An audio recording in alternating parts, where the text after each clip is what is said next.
Cultiver des connexions réparatrices, novembre 2025. Cartographier, manifeste pour des cartographies sensibles et engagées. Hello! Dans cette newsletter de novembre, parsemée de parallèles et de méridiens, je vous raconte l'évolution progressive et radicale de ma relation aux cartes du monde et aux cartes de mon monde et vous offre des questions pour explorer les vôtres. Je vous présente aussi les espaces de soins que j'ai créés pour cultiver ensemble des pratiques cartographiques sensibles et engagées et refaire connaissance avec nous et le monde. Et enfin, je vous partage des outils cartographiques de soins communautaires, mais aussi un big reveal en avant-première. Alors, bonne écoute. Partie 1, cartographie apprise.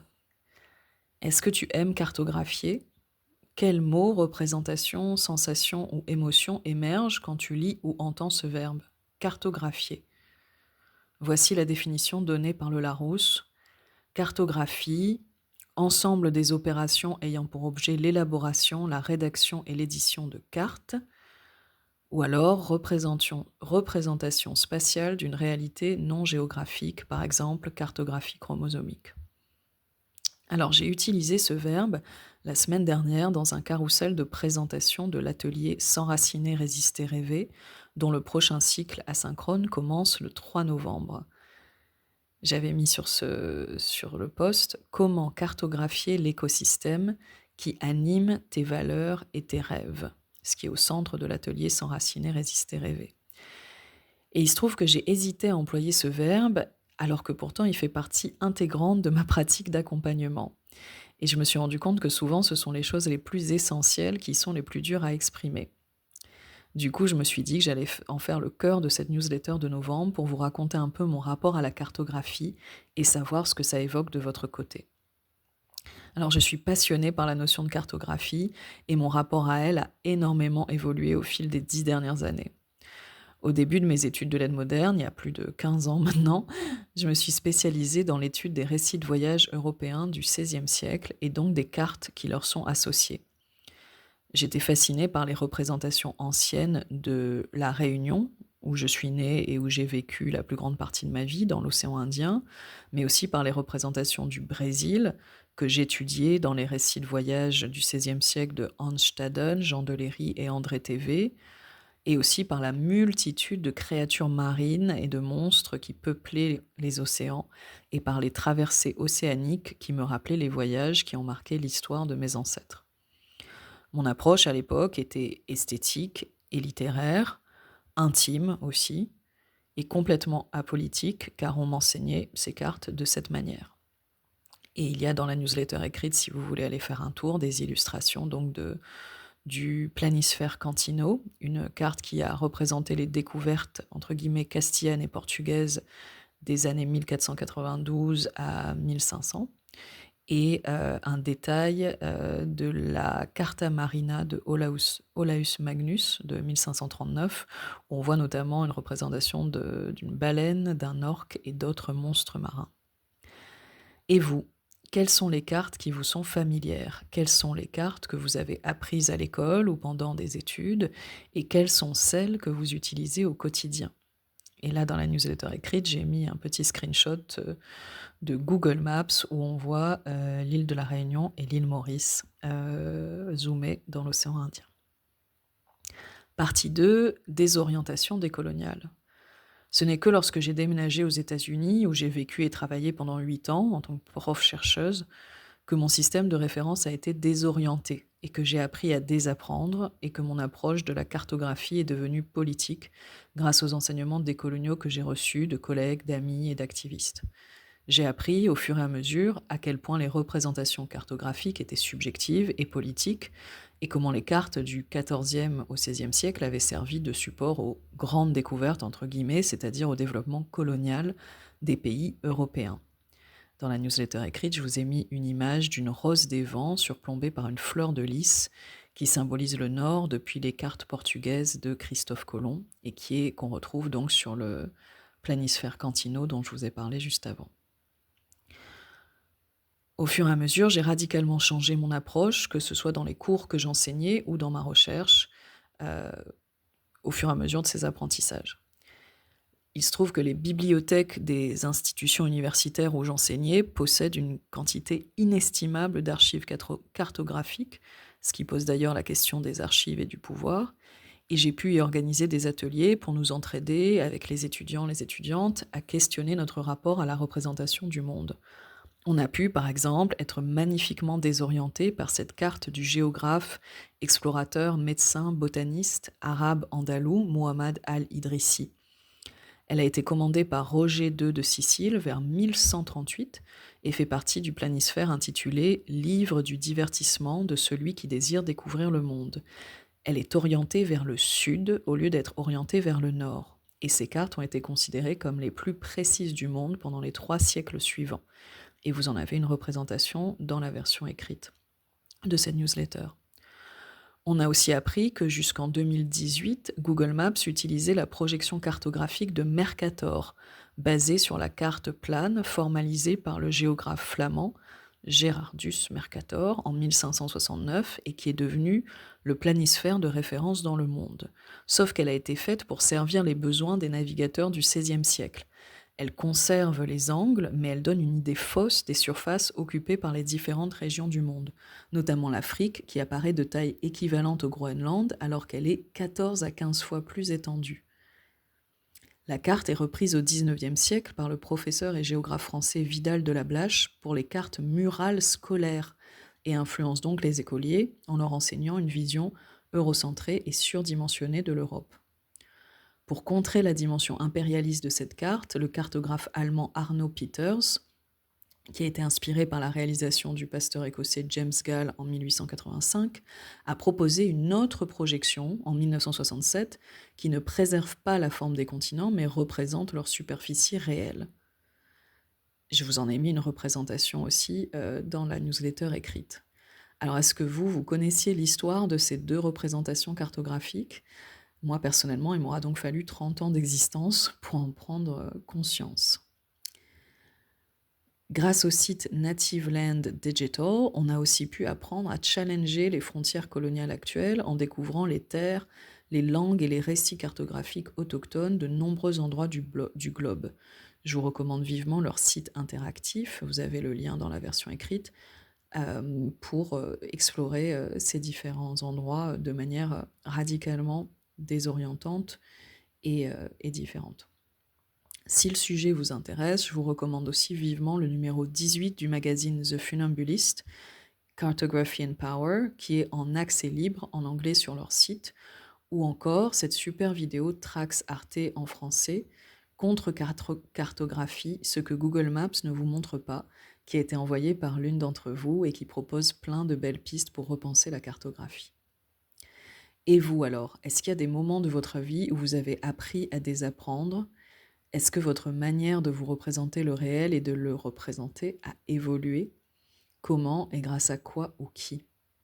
Et si vous avez des choses à partager sur le thème de la cartographie, que ce soit des ressources, des pensées, des questionnements, des créations artistiques ou poétiques, n'hésitez pas à me les envoyer, je les partagerai dans mes stories Instagram.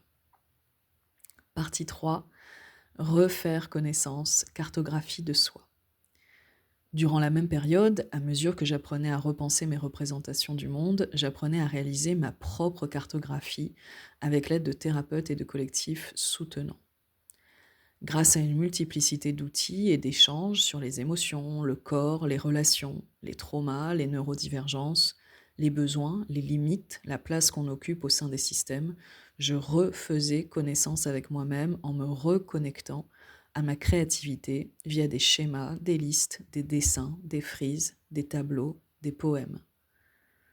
Ce qui a changé aussi, c'est la dimensionnalité de mes cartographies personnelles. J'ai appris à cartographier à ma manière les profondeurs, l'invisible, les différentes couches, les cycles temporels, les relations au passé et au futur, en élargissant le champ des possibles et en renonçant à certains codes de représentation qu'on nous apprend depuis l'école. Cartographier, pour moi, est devenu une manière de ressentir, de mettre en relation, de créer. Et vous, comment est-ce que vous vous cartographiez ? Comment est-ce que vous visualisez ou représentez votre fonctionnement, votre histoire, votre relation à vous, aux autres et au monde ? Partie 4. Au cœur de mon accompagnement, cultiver des pratiques cartographiques sensibles et engagées. Aujourd'hui, je propose dans mes ateliers, cercles et accompagnements individuels de cultiver ensemble des pratiques cartographiques sensibles et engagées. Et je vous invite à venir expérimenter ensemble dans l'un de ces espaces pour refaire connaissance avec vous et le monde qui vous entoure, cultiver votre créativité et votre imagination et identifier vos valeurs pour mieux incarner vos révolutions. Je vous propose de le faire dans S'enraciner, résister, rêver, un accompagnement asynchrone sur un mois, du 3 au 28 novembre, et vous avez encore quelques jours pour vous y inscrire. C'est un atelier en ligne asynchrone pour cartographier à votre rythme l'écosystème qui anime vos luttes, vos valeurs et vos rêves, et créer un outil soutenant qui vous accompagnera sur le très long terme pour faire face aux tempêtes collectives qu'on traverse. Et vous avez le lien dans la newsletter et sur mon compte Instagram. Ensuite, je vous invite à La Rivière, tous les derniers mardis et jeudis du mois. Ce sont des cercles de soins créatifs et de rituels collectifs mensuels où on cartographie ensemble le paysage en mouvement de nos peines collectives pour mieux abreuver nos luttes et nos rêves. Si vous préférez travailler ensemble en session individuelle, je vous invite à honorer nos cœurs à vif, un accompagnement sur rendez-vous toute l'année, où on va explorer les rituels comme cartographie du quotidien, du sacré, de l'intime et de nos relations aux autres et au monde. C'est un accompagnement sur mesure en 1, 2 ou 3 sessions pour honorer à votre manière les transitions, les deuils et les célébrations dans vos vies. Et si le mot rituel vous intrigue, je vous invite à parcourir la newsletter ou la promenade audio de janvier que j'ai consacrée à ce mot et à la manière dont je l'envisage dans Honorer nos cœurs à vif. Enfin, je vous invite à un de mes ateliers préférés, l'atelier vocaux-texto. Le titre plus long, c'est « Je déteste les vocaux, mais j'adore les textos ». C'est un atelier en ligne de 2h30 en mini-groupe et on planifie la date et l'heure avec les personnes inscrites, où on cartographie notre utilisation des outils de communication pour découvrir ce qui se cache derrière nos préférences et celles des autres et pour adopter une communication plus alignée avec nos besoins, nos limites et nos valeurs. J'ai trop hâte de vous retrouver au sein de ces différents espaces pour créer ensemble des cartographies sensibles et engagées qui nous aident à mieux incarner nos révolutions personnelles et collectives. Et je clôt cette infolettre avec un big reveal. J'ai passé des mois à cartographier mon écosystème d'accompagnement, mon parcours, ma vision et mes valeurs pour créer un site qui me ressemble et qui nous rassemble. Et le voici donc en avant-première. Je vous partage un screenshot et le lien dans la version écrite.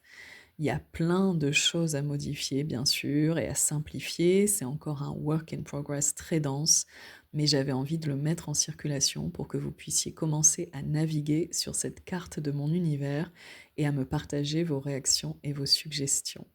Merci d'avance pour vos partages. J'ai trop hâte de savoir ce que vous en pensez. À bientôt! La newsletter dans la newsletter, cultiver la solidarité pandémique, cartographie de soins solidaires. Alors comme vous le savez, si vous écoutez ou lisez cette newsletter depuis un moment déjà, il y a une mini-newsletter dans la newsletter, comme si mes newsletters n'étaient pas déjà assez longues comme ça, lol. Je consacre en effet cette rubrique bonus à parler d'un sujet dont on ne parle plus depuis bien longtemps, ou en tout cas au passé. La pandémie de Covid, qui est malheureusement toujours en cours aujourd'hui et qui continue à handicaper massivement nos proches et camarades via ses effets à long terme sur l'organisme, c'est-à-dire le Covid long. Une de mes spécialisations en tant qu'accompagnante chercheuse engagée, c'est la solidarité pandémique. L'expression vient du collectif Pandemic Solidarity for the Long Future et on l'appelle en France plutôt autodéfense sanitaire. L'objectif, s'entraider à changer la manière dont on envisage collectivement le Covid et continuer à développer ensemble des pratiques de prévention et de soins communautaires anticapitalistes, antivalidistes et antiracistes. Parce qu'une gestion néolibérale, raciste, fasciste et policière, c'est non, mais faire comme si de rien n'était, c'est pas top non plus. En tout cas, je le pense et d'autres personnes aussi. Alors ce mois-ci, en lien avec le thème de cette newsletter, je vous présente plusieurs outils cartographiques d'entraide et de soins. Des masques gratuits pour tous, carte des mass blocs dans le monde. Tu cherches à obtenir des masques FFP2, mais tu as un budget serré ou tu ne sais pas trop par où commencer pour trouver la forme et le modèle qui te convient le mieux. Les mass-blogs sont des collectifs d'entraide présents dans le monde entier qui sont là justement pour ça. Le Worldwide Mass Blog Directory cartographie les différents mass blogs dans le monde et tu y retrouveras notamment ceux de Paris, Bordeaux, Nantes, Caen, Lyon, Alsace, Lille et Marseille.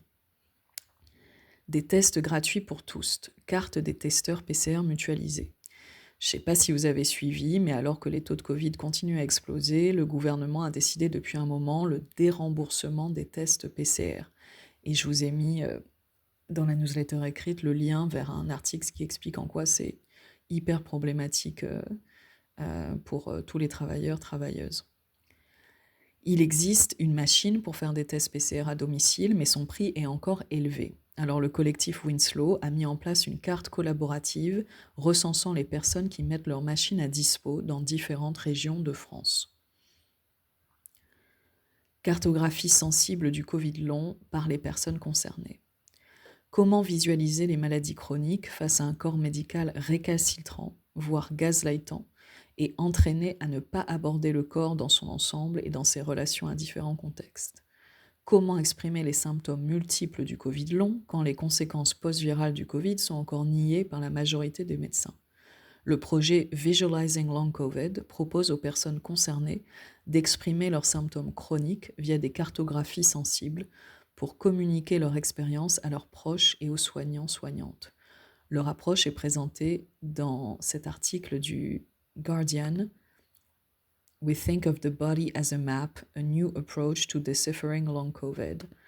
Et une des citations de l'article, c'est We think of the body as a map. Pain, emotions, experiences, they are all located somewhere in your body, which in turn is seen in relation to a specific environment. Je vous souhaite une bonne promenade sur ces différentes cartes et vous dis à très bientôt.